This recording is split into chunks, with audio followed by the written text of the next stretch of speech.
아브라함이 갈대아 우르를 떠나서 디그리스 유프라테스 강의 북쪽의 지역에 있는 비옥한 땅, 그곳에서 반농반목으로 살고 있다가 그 길을 떠나서 하나님 한 분의 말씀을 의지하고 가나안 땅으로 왔다가 그곳에서 목축업을 하며 살게 되었죠. 가나안 땅은 가운데가 중앙산지가, 제가 지도를 이번에는 제대로 잘 그려가지고 띄웠어야 되는데 오늘 사진을 한 10장 정도 준비해 왔는데 메일을 못 열어서 죄송합니다. 다음 주에 복습하겠습니다. 어쨌든 남쪽과 북쪽으로 흐르는 긴 이렇게 산맥이 있습니다. 그리고는 여러분이 보실 때 왼쪽에 지중해가 있고, 지중해로부터 약간 얕은 구릉이 있고, 그 다음에 중앙산지가 있고, 요단강까지 쭉 떨어졌다가 요단강 동쪽으로 고원이 펼쳐집니다. 단면으로 보게 되면. 근데 이 이제 중앙산지 쪽에서 동쪽 지역, 이쪽이 목축이 주로 많이 하는 곳이고, 서쪽 지역, 이쪽은 농사를 많이 짓는 곳이에요. 사람들이 모여 살면 주로 농사 짓는 이 서쪽에 모여 살겠죠. 그래서 가나안 땅으로 온 이 아브라함은 중앙산지를 따라서 약간 동쪽 지역 이쪽에다가 이제 주로 다니면서 목축업을 하고 있었습니다. 그러다가 기근이 들었죠.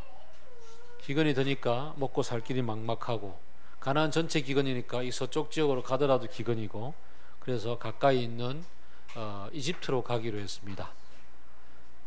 예루살렘 혹은 약간 밑에 헤브론 이 근처에 그가 살았는데, 그 중앙산지로부터 이집트 국경까지는 서울 부산 정도 거리입니다.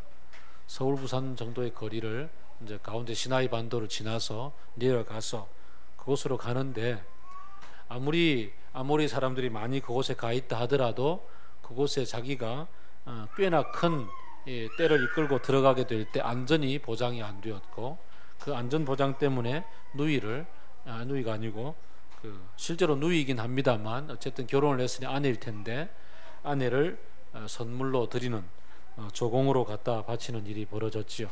하나님은 그것을 다시 되돌리켜 주시면서 은근 보화를 많이 가지고 가나안 땅으로 돌아오도록 만들어 주셨습니다. 한 번도 야단친 적이 없습니다. 원래 야단 맞아야 되는 게 맞는 거죠, 그죠? 가나안 땅, 이곳이 너의 땅이다라고 얘기했고, 그 다음에 자기의 그 가족을 이렇게 속여서 바쳤는데 하나님이 그것을 되돌려 주셨다는 얘기는 이거 너 잘못한 거잖아 라고 얘기하시는 것일 텐데, 하나님은 명시적으로 야단을 하지 않았습니다. 그러면서 더 많이 가지고 나왔습니다. 그리고 가나안 땅으로 왔습니다. 뭔가 아브라함은 배운 게 있겠죠. 뭔가 배운 게 있을 것 같아요. 뭘 배웠는지는 삶을 통해서 드러나겠죠. 왔는데 많이 부자가 되었습니다. 얼마나 부자가 되었느냐 하면은, 지금부터 물론 한 몇 년이 더 지난 사건이긴 하겠습니다만 14장으로 가게 되면 소돔과 고모라에 거하고 있던 롯이 그 북방왕의 침입을 당해서 붙잡혀 가잖아요. 그래서 그를 구출하기 위해서 급히 그가 가솔들을 이끌고 장정들을 이끌고 올라가서 그 구해 오는데, 그가 데리고 갔던 좀 칼 좀 쓸 수 있는, 힘께나 쓸 수 있는 사람의 숫자가 318명이었습니다. 남자들만, 군사로 부릴 수 있는 사람만 318명이었으니까 그러면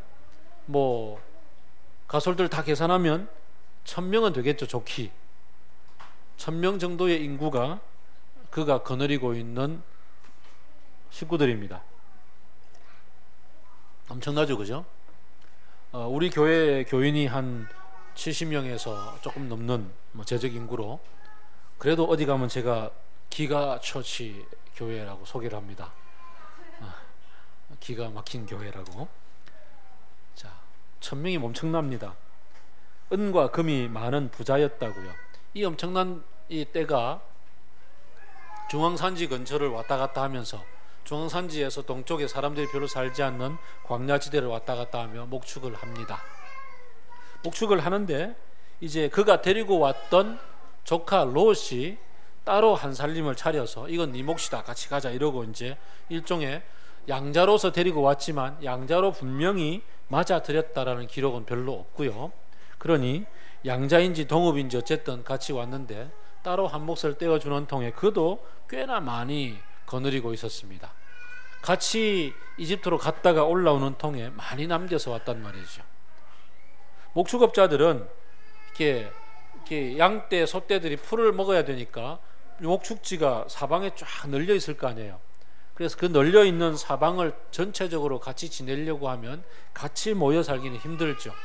광야에서 띄엄띄엄 흩어져 살아야 됩니다. 이제 조카 롯하고 같이 지내다 보면 같이 지내는 것이 불가능할 때가 오는 거죠. 숫자가 많아져서. 그래서 나누어야 된다라고 이제 결심을 하게 되는 거예요. 많아지니까 문제가 되죠.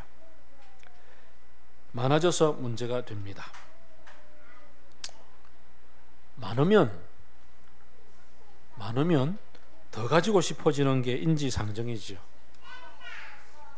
어느 정도 숫자가 생기면 그 다음부터는 이게 무슨 법칙이라 그러나요? 뭔가 시너지 효과가 생겨서 더 많이 태어나게 될 테고 더 많이 가지고 싶어지는 게 인지상정입니다. 특히 목축지는 식수가 있고 동각이 불편하고 또 여름이면은 뭐 풀을 찾아서 위쪽으로 산 꼭대기로 올라가야 되고 겨울이면 쫙 또 흩어야 되고 또 가뭄이 들면 어떻게 되고 뭐 이런 여러 가지 문제들이 더 많이 벌어집니다. 하나님께서 이만큼 축복을 해주셨는데 축복이 오히려 갈등이 됩니다. 오늘 본문에서 보게 되면 6절을 볼까요? 그들이 함께 머물기에는 땅이 좁았다라고 머물기에는 이라는 단어를 쓰죠. 7절을 보게 되면은 또 그곳에서 목자들과 이쪽의 목자들 저쪽의 목자들 사이에 다툼이 일어나고 자기들만 사는 게 아니라 가나안 사람들, 브리스 사람들, 원주민들도 그곳에 같이 섞여 살았더라 그랬죠. 또 12절을 보게 되면은 아브라함은 가나안 땅에 살고 있었고요. 또 롯과 함께 서로 땅을 나누자 그래서 롯도 평지 성읍을 돌아다니며 살았습니다.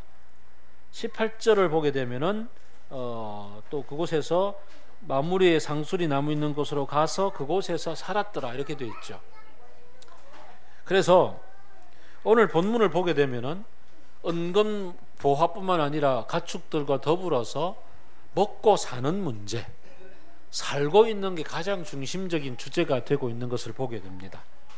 물론 12장에서 그는 기근을 만나서 사는 문제 자체가 생명의 위협을 당했기 때문에 저기 이집트로 내려가는 문제가 생겼습니다. 그러나 이곳에 올라와서 그가 이제 하나님이 약속해 주신 지경이 이곳이다 라고 생각을 하고 살려고 하는데 사는데 문제가 생겼는데 뭔가 살림살이들을 많이 장만하고 그 다음에 더불어 같이 지내는 식구들이 늘어나고 뭐 재산이 늘어나고 이렇게 살아가는 문제들이 생기기 시작했다는 얘기죠. 살아가는 문제가 아브라함뿐 아니라 우리들도 같이 생깁니다. 우리들은 뭐 아브라함처럼 이렇게 좀 같이 동거하기에 부족한 만큼 한 1000명 정도의 종업원을 거느리고 살았으면 좋겠다. 뭐 내 밑에 부리는 사람 한 그 정도만 되면 얼마나 좋겠는가 생각을 하고 살는지, 그러니까 갈등이 생기지라고 얘기하는지 모르지만 그래도 우리들도 살다 보면 문제가 생깁니다. 어릴 때는 잘 몰랐는데 우리 집은 그래도 애가 둘이가 같은 여자들이니까 같은 방 주면 되는데 뭐 시민이 가은이만 하더라도 어때요? 애가 크니까 같은 방 쓰기가 좀 애매하잖아요. 그래서 독립된 방을 줘야 되겠다 생각을 해서 시민이네만 하더라도 이제 제법 이사를 많이 했잖아요. 그리고 지금 벌써 집 샀잖아요. 사는 문제가 우리들에게 이렇게 크게 다가옵니다. 그래서 먹고 사는 문제. 먹고 사는 문제가 뭐 그 삼시세끼를 다 회사에서 해결해 주는 남자들을 모시고 사는 거느리고 사는 부인들은 행복하겠지만 그래도 뭐 한 끼라도 먹어야 되는 문제들 때문에 요즘 우리 토요 반찬 모임 하고 있지 않습니까? 이 성황리에 지금 계속되고 있습니다. 참석 숫자가 계속 늘고 있고 그만큼 토요일 저녁이 되면 저는 아내의 어깨를 안마해 줘야 되는 숫자가 늘고 있고 붙여야 되는 파스수가 늘고 있습니다. 먹고 사는 문제가 우리들에게 크든 작든 어쨌든 여러 가지 일들을 많이 만들어냅니다. 어떻게 할까요? 이 아브라함은 결단을 합니다. 일단 너랑 나랑 같은 땅에 와서 같이 우거하고 살기는 힘드니까 떨어져 살자, 분가하자. 그래서 분가하기로 결정을 하고, 지금 누가 임금이죠? 누가 지금 두 사람 중에 우위에 있냐고요? 아브라함이 더 위에 있죠. 삼촌이니까, 족하고. 삼촌이 그러면 이제 분가하자. 분가의 원칙은 내가 정하겠다. 너는 저기가 살고 난 여기가 살자라고 얘기하면 되는 거죠. 리더가 정해지면 리더가 정하게 원칙이잖아요. 근데 이제 아브라함이 오늘 아주 멋진 발언을 합니다. 자, 우리가 산 꼭대기 올라가서 보자. 그래서 아까 다시 여기서 이제 그림을 봐야 되는데 미안합니다. 상상 속에서 보세요. 지중해 약간 산 꼭대기 그리고 내려가고 고다 이렇게 되죠, 그죠? 이렇게 됩니다. 꼭대기가 여기입니다. 꼭대기 올라가서 사방을 보면 다 보이겠죠. 이 중앙산지에 딱 올라가서 보면 동서남북이 다 보입니다. 우리 금정산에 올라가면 저기 고당봉에 올라가면은 고당봉에서 딱 바라보면 낙동강이 보이죠. 그리고 이쪽 금정구역이 다 보입니다. 그리고 저 위에 덕계 쪽도 보입니다. 남쪽도 저 밑에까지 보입니다. 만약에 고당봉에 올라갔는데 여기 장산이 없고, 장산이 아니고 여기 뭐이지? 여기 구월산 여기 없고 윤산 없고 그 뒤에 장산 쪽 들어가기 전에 그 제송동 보이는 산 거기가 뭐죠? 에? 하여간 제송동 있는 그 산이 없다고 생각하면 어디까지 보이느냐 하면 고당봉에 올라가면은 해운대가 보이겠죠. 그죠? 지금 이게 아브라함과 이 롯이 지금 딱 서 있는 산 꼭대기에 서게 되면은 이쪽으로 해운대까지 보인다고 생각하면 됩니다. 이쪽으로 해운대까지 엄청나게 쫙 펼쳐지겠죠. 그러면은 여기 요단강이 쫙 이게 흐르는 게 보여, 낙동강이 흐르는 게 보이듯이 이쪽으로도 멀리 날 좋은 날은 지중해까지 보여요. 뭐 그 사방이 다 보이는 거죠. 이곳에 올라가서 이제 아브라함이 얘기를 합니다. 자, 네가 어느 곳을 취하든지 먼저 선택하라. 이쪽으로 가면 저쪽에 평지가 있고, 이쪽으로 가면 요단강이 보이고, 북쪽으로 가면 산도 있고, 남쪽으로 가면 우리가 걸어왔던 네게브 지역의 목적지가 펼쳐진다. 어디든지 정하라. 네가 좌하면 내가 우하겠고, 네가 우하면 내가 좌하겠다 라고 얘기를 하죠. 조카에게 먼저 선택권을 줍니다. 일반적으로 삼촌이 조카에게 먼저 선택권을 주기가 쉽지가 않아요. 저는 여러분은 별로 이해를 잘 못하겠지만 굉장히 충격적이었던 이 본문의 인용이 우리 대학생 시절에 있었는데, 우리 대학생 시절에 제가 굉장히 가난했잖아요. 먹고 살기 힘들었던 시절에 IBF에서 가장 어른이었던 그 송인규 총무님이, 그 당시 총무님이어서 지금 합신대학원의 교수님 마치시고 은퇴하셨는데, 이 송인규 총무님이 부산에 오셔가지고 함께 강의를 했어요. 그리고 나서 이제 그 식사를 하러 갔는데 그 김치찌개 전골을 시켰어요. 김치찌개 안에 돼지고기가 나오는 거야. 군침이 막 돌고 있는데, 근데 아줌마가 들고 오다가 휘청하는 통에 한쪽으로 쏠렸어요. 이게 건더기가 한쪽으로 쏠리고 한쪽 국물만 놓였어. 이걸 보더니 착 돌려놓고서 건더기가 왼쪽에 있는 걸로 딱 보고서 내가 좌하면 네가 우하고 딱 그러는 거야. 그래서 옆에 있던 중근 형제가 살짝 돌려놓았어. 그랬더니 내가 우하면 네가 좌하는 거야 이러는 거야. 어른이 그러니 할 말이 있나. 그래서 우리는 국물만 먹었어요. 참 충격적인 사건이었는데 이 본문은 잊혀지지 않아요. 그래서 그때 그 김치찌개 들었던 돼지고기와 함께 이렇게 되기가 쉬운데 아브라함이 그 반대로 행했단 말이죠. 그 반대로 행하는 모습 속에 배웠던 게 있겠죠. 먹고 사는 문제. 그때 내가 배고픔 때문에 이집트로 달려갔었는데 하나님은 오히려 그때의 나를 먹고 살 수 있을 만큼 이렇게 한 미천 잡을 수 있도록 지금 이 엄청난 숫자가 되기까지 한 미천을 가지고 올 수 있도록 오히려 도와주시는 분이었구나. 먹고 사는 문제 분명히 하나님이 해결해 준다 라는 얘기에 대한 마음의 한 큰 깨달음이 있었던 거죠. 그래서 이 문제로 지금 갈등함에 있어서 물론 플러스의 갈등이긴 합니다. 마이너스의 갈등은 아니에요. 뭐 그 가게를 줄여야 된다든지 뭐 어떻게 하든지 뭐 지금 쫄아 살아야 된다든지 이런 게 아니라 너무 풍성하기 때문에 선택해야 되는 주제이긴 합니다만 여유 있게 그렇다면 네가 먼저 선택해라 라고 얘기를 했단 말이죠. 그 속에서도 그래도 배운 게 적용됐다는 게 어딥니까? 적어도 너에게 복을 주겠다라고 얘기하는 하나님의 한 부분 책임져 주는구나 정도를 배웠습니다. 그리고 나서 이제 함께 나누어 섰습니다. 롯이 선택했던 곳이 어디냐 하면은 여러분이 다시 보면은 서쪽 지중해 올라갔다 약간 구름 꼭대기 요단강 쭉 내려갔다가 고원 펼쳐지죠. 요단강이었어요. 요단강이 쫙 흘러가는 이 지역은 위에서 보니까 뭐 강이 있으니까 강 주변이 얼마나 멋지게 푸르겠습니까? 아주 멋진 곳. 지금은 사해 쪽으로 가게 되면은 아주 광활한 그 광야밖에 없습니다만은 그 당시에는 지금 본문이 얘기하는 것처럼 소돔과 고모라를 멸망시키기 전이었다라고 얘기했기 때문에 물된 동산 같았다. 곧 여호와의 동산, 에덴 동산처럼 아주 멋진 곳이었다라고 얘기를 한단 말이죠.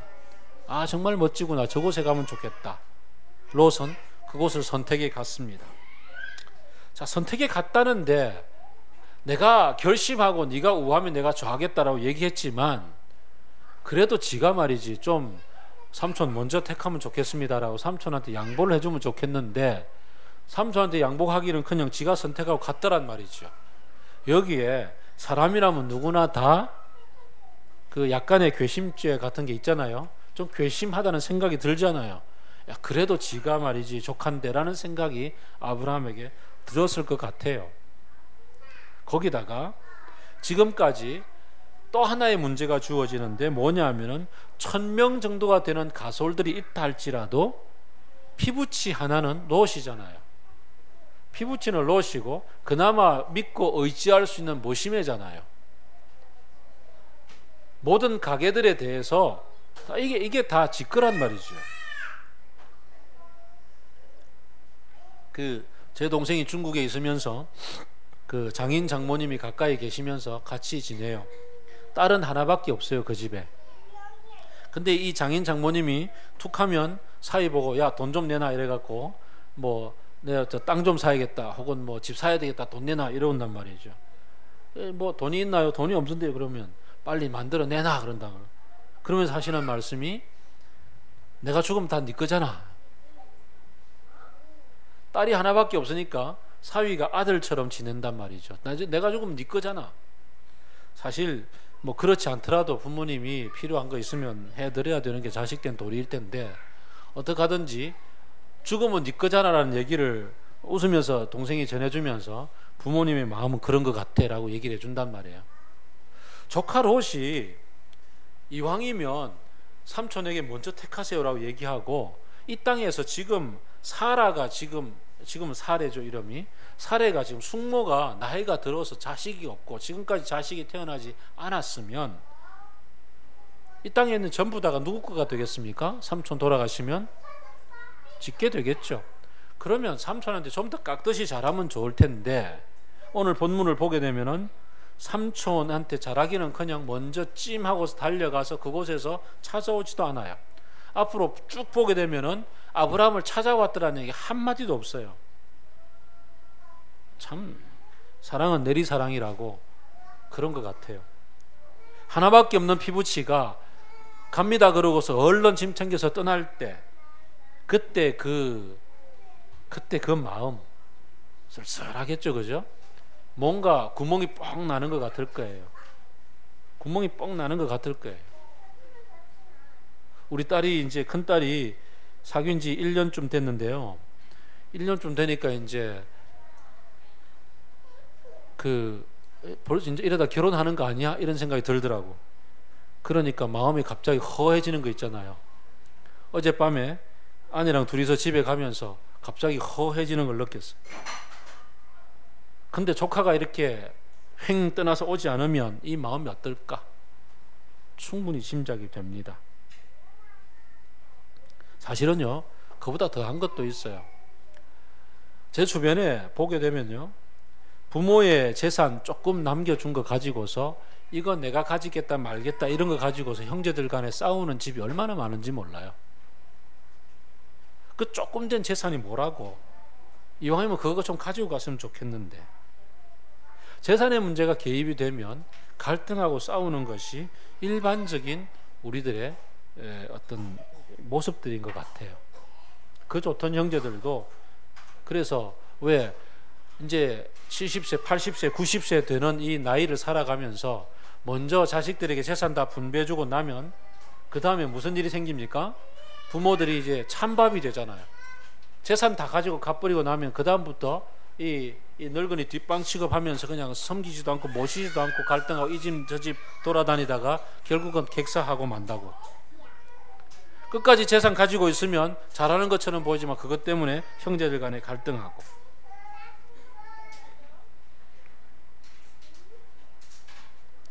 지금 아브라함이 만나고 있는 문제가 바로 그런 문제들이었고, 거기에 해결책을 내어놓고서 흩어지자라고 얘기하고 재산을 분배해 주었단 말이죠.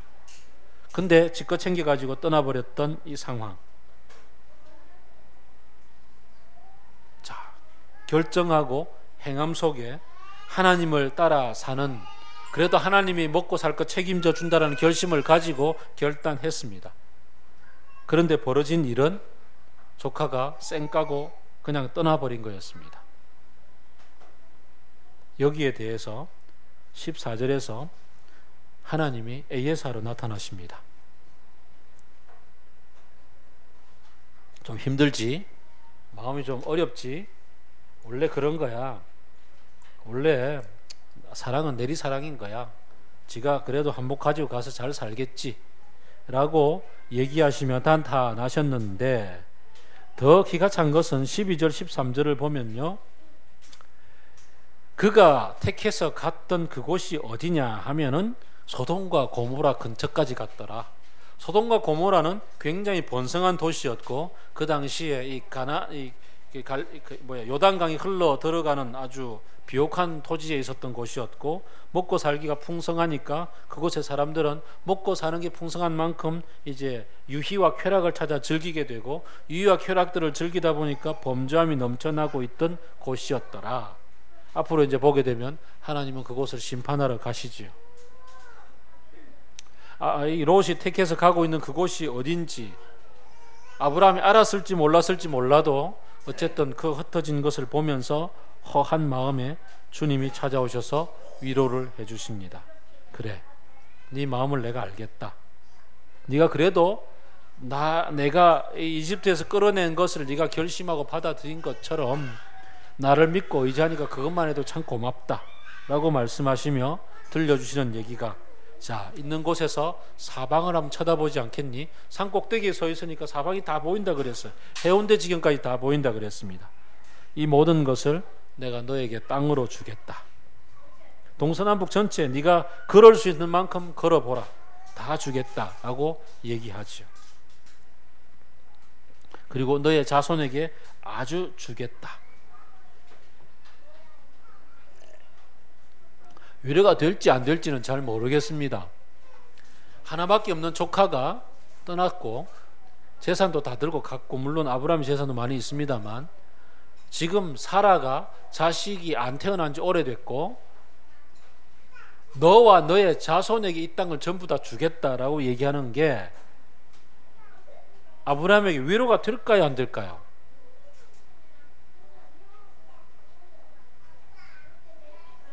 참 이게 문제더라고요. 제가 이게 본인에게 허락을 구하지 않고 인용을 해서 미안합니다만, 본인이 나중에 용서해 주세요. 본인이 용서해 줄 줄로 믿고 얘기를 해봅니다. 우리 교회에서 제일 영어를 잘하는 사람 중에 한 명을 뽑아라 그러면은 일단은 이지영 자매를 뽑을 수가 있고, 그죠? 그 다음에 더 잘하는 사람을 뽑으라 그러면 김유민 자매를 꼽을 수 있을 거예요. 근데 영어를 너무 잘하기 때문에 회사에서 영어로 적혀있는 문서는 전부 자기한테 갖다 준다네요. 자기 업무가 아닌데도 다 갖다 준대요. 그래서 이거를 내가 지금 거절해 말아 막 스트레스 받고 있는데, 남편이 전해준 얘기입니다만 아내가 용서해 주리라 믿고, 자, 이걸 이제 가지고 와서 얘기를 하는데, 이걸 내가 해야 돼 말아야 돼, 스트레스 쌓일 거 아니에요. 그러던 중에 교회에서 수련회 한다고 일상영웅이라는 책을 읽으라고, 그래서 일상영웅이라는 책을 읽으면 하나님의 답이 있겠지 하고 읽었더니 한 챕터가 나오는데, 주님은 십자가를 지고 죽으셨으니 너도 너의 십자가를 지고 가거라. 유민자매가 위로가 됐을까요, 안 됐을까요?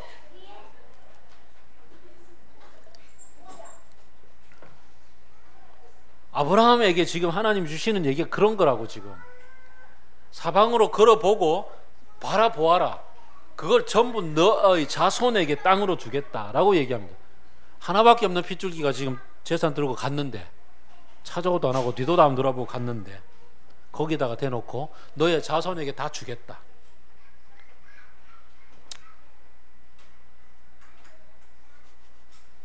참, 하나님 이러신 분이에요. 하나님은 우리에게, 우리가 현실을 살아가면서 먹고 사는 문제, 살다가 지금 4번이나 아까 반복되고 있는 동사를 찾아보았습니다. 야샤브라고 되어 있는데, 살고 먹고 거주하고 이러는 문제들에 대해서 하나님 복을 주신다며요 라고 묻고, 주세요라고 얘기하고 도와주세요라고 얘기하고, 그러고서 함께 허겁지겁 살아가고 있는 그곳에다가 하나님은 말씀을 하시는데, 그래 내가 너를 책임져 준다 라고 하시며 주시는 말씀, 주여 하고 딱 아침에 새벽기도 하면서 딱 펼쳤더니 마태복음 주시는 말씀이, 먼저 그 나라와 그 의를 구하라, 그리하면 이 모든 것을 너에게 더하여 주리라 라고 얘기하신다고. 하늘에 나는 새를 보라, 들에 핀 백합화를 보라, 심지도 않고 먹여주지도 않는데 다 잘 먹고 잘 살고 있지 않느냐. 나는 너의 머리털까지 센 바 되었으니 걱정하지 마라, 먼저 그 나라와 그 의를 구하라. 이러는 말씀들을 우리가 만날 때, 이럴 때 내 눈앞에 펼쳐져 있는 지금 당장 시험 쳐야 되고 입사 시험 문제, 그 다음에 먹고 사는 문제 어떻게 해결해야 되는데 어떻게 되겠느냐는 거죠.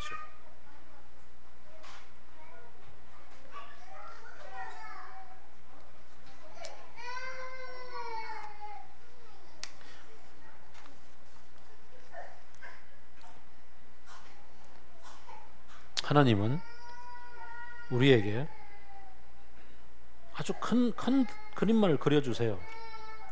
가장 중요한 문제만을 말씀해 주세요.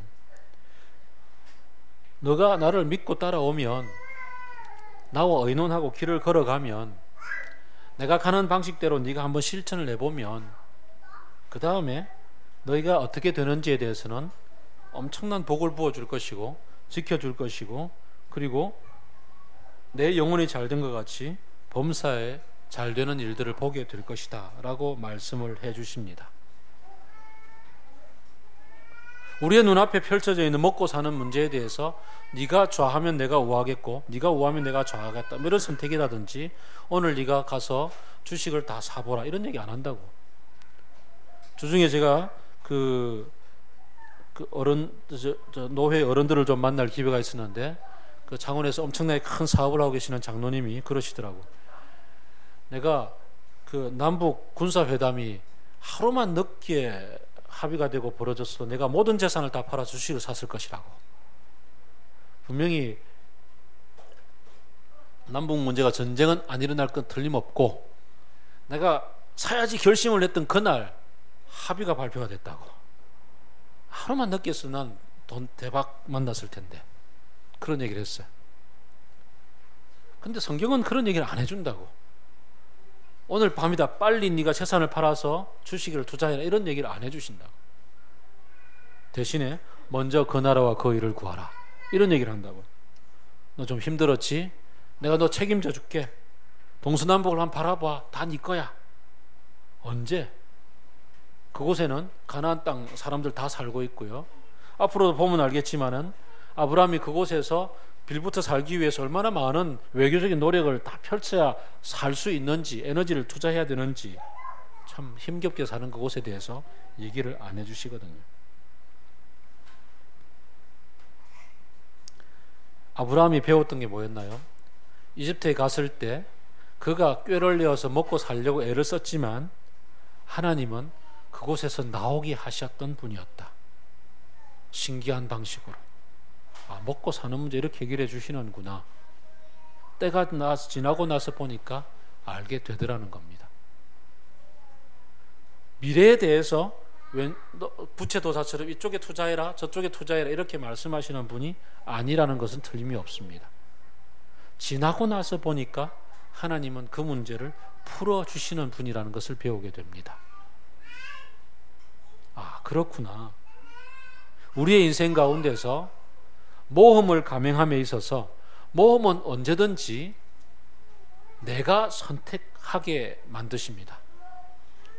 인생의 문제에 있어서 하나님이 반드시 이것이다라고 얘기해 주는 적이 있는지, 여러분의 인생 가운데서, 제 인생 가운데서 이것이 하라고 선택하라고 말씀하시는 적이 없던 것을 잘 압니다. 그것을 만약에 선택하라고 얘기해 주신다면 하나님은 우리들의 자존심을 무너뜨리시는 분이고 우리들의 스스로의 선택할 수 있는 인생 선택권을 박탈하시는 분인 거죠. 스스로 선택하게 하십니다. 우리를 존중해 주십니다. 심지어 선악과를 선택하는 문제에 있어 가지고도 사탄의 유혹 앞에서 야, 안 돼! 라고 나타나서 그것을 말리시는 분이 아니라 선택한 이후에 찾아오셔서 하나님 분명히 그것을 보고 계셨음에도 불구하고 선택한 이후에 나타나서 아브라함에게 야, 아브라함 어디 있냐? 숨어있는 거 다 아시면서도 물으시죠. 제가 두려워서 숨었습니다.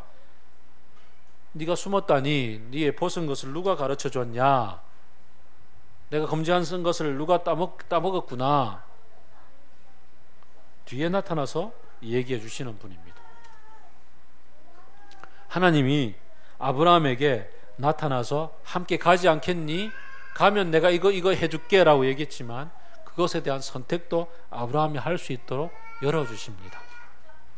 적극적인 선택뿐만 아니라 인생의 여러 기로에 서서 어떻게 할지, 기근의 문제에 있어 가지고 하나님이 이집트로 내려가는 아브라함을 말리실 수도 있었지만 가서 또 산 아렌을 이렇게 갖다 바치는 문제에 대해서 아니다라고 말릴 수도 있었지만 뒤에 가서 바로를 참 억울하게도 바로를 뒤흔들어 가지고 다시 되돌려주는 한이 있어도 아브라함의 선택을 존중해 주시는 분입니다.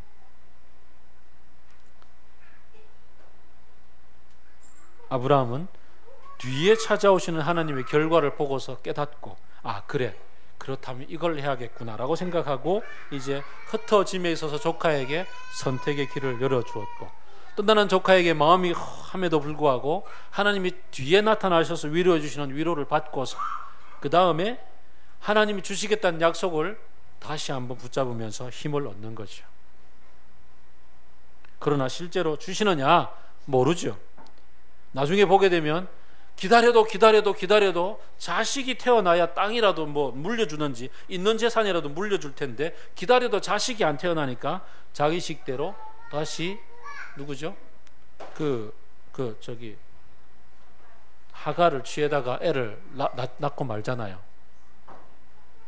어쨌든 우리 인생 가운데서 하나님은 먼저 우리로 하여금 선택하는 부분에 있어서 내가 하나님에 대해서 배운 바대로 내가 하나님과 만나온 그 삶을 통해서 배운 역사를 통해서 내가 선택할 수 있도록 길을 열어주시는 분입니다. 기다려주시는 분입니다. 그리고는 힘들고 어렵게 그 선택의 결과가 하나님을 떠나서 하나님으로부터 멀리 떠나는 길일 때 다시 쫓아오셔가지고 그거 아니야 라고 말리시며 되돌이켜 놓고 나서 그 다음 다시 또 이것을 통해서 네가 배운 바 있기를 바란다 라고 말씀하시고서 또 잠잠히 계시면서 내가 그 다음 길을 결정하고 행하도록 기다려주시는 분이란 말이죠.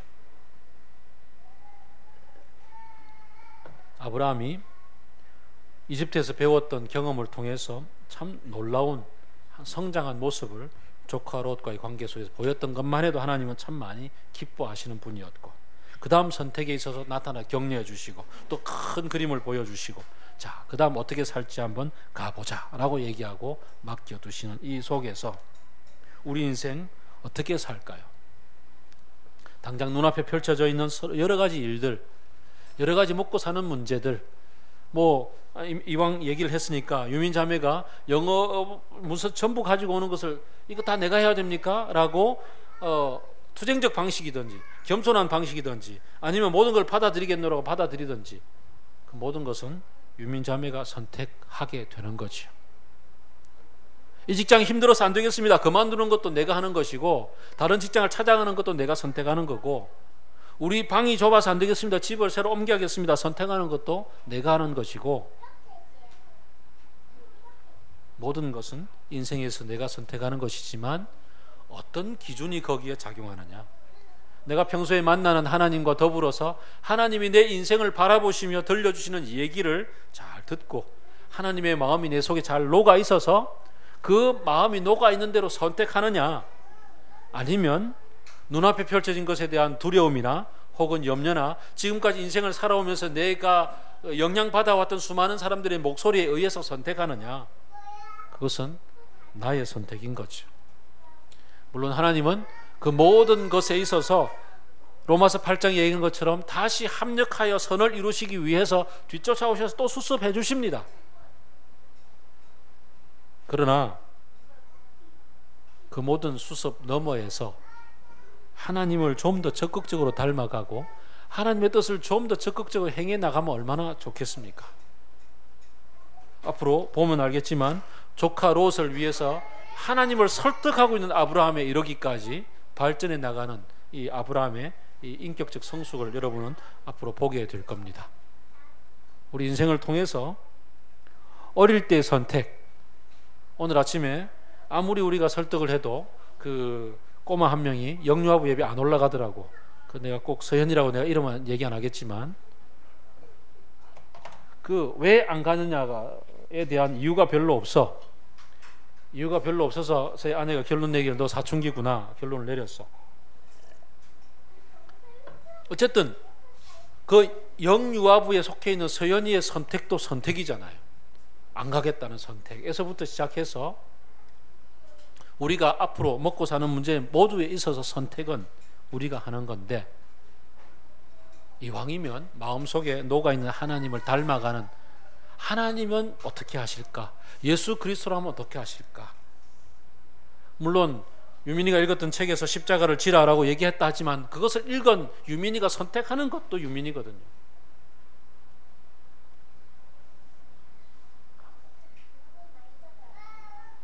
그런 하나님과 더불어 살아가고 있습니다.